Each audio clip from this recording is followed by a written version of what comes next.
গ্রামে ঘুরতে গিয়ে আমি একটা মেয়েকে দেখে ক্রাশ খাই। তারপরে জানতে পেলাম সেই মেয়েটা আমার খালাতো বোন। সেই মেয়েটার সঙ্গে পরিচয় হলাম, বললাম যে তোমার নাম কি।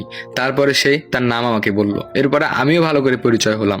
তারপরে জানতে পেলাম আমরা দুজন একই ক্লাসে পড়ি, কিন্তু আমি শহরে আর ওই গ্রামে। অনেক ভালো লাগলো। গ্রামে ঘুরতে গিয়েছিলাম প্রায় 7-8 দিনের জন্য। এই 7-8 দিন প্রায় আমি বাসায় থাকতাম না, বারবার শুধু ওর সামনে যাইতাম, ওর সঙ্গেই ঘোরাঘুরি করতাম, ওর সঙ্গেই বসে থাকতাম। কিন্তু আমার এই চলন ফিরনগুলোতে আমার মা, ওর মা, আমার আব্বু, আমার নানি, ওর ফ্যামিলির কয়েকজন সন্দেহ করা শুরু করলো। এরপরে আমার মা তো আমার দিকে গরম চোখে তাকিয়ে আছে। আমি বললাম, মা কি হয়েছে?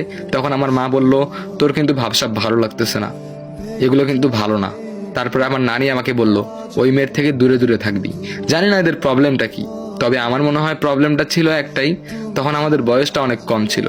যাই হোক, ঘোরাঘুরির পরে প্রিয় মানুষটাকে বললাম, তোমার নাম্বারটা দাও। তারপরে সে তার নাম্বারটা দিল। তারপরে সে আমাকে বলল, আমাকে কিন্তু হুট করে কল দিবে না। আমি বললাম ঠিক আছে। তারপরে শহরে গেলাম। 2-3 দিন আমি কল দিইনি, আর সেও আমাকে কোনো কল দেয়নি বা SMS ও করেনি।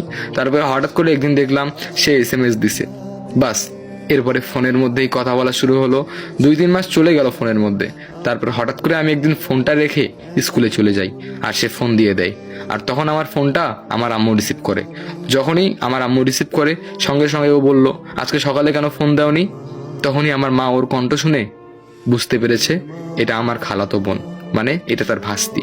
তারপরে আমার আম্মু আর কিছু বলেনি, ফোনটা রেখে দিয়েছে। তারপরে আমার হাত থেকেও ফোন কেড়ে নিয়েছে। আমাকে বলল, আর যেন ফোন না দেখি তোর হাতে। আমি অনেক চেষ্টা করেছি তার সঙ্গে যোগাযোগ করার। একবার তো একটা ফ্রেন্ডের ফোন নিয়ে কলও দিয়েছি, কিন্তু তার ফোনটা বন্ধ ছিল, সুইচ অফ ছিল। আমি কি করব?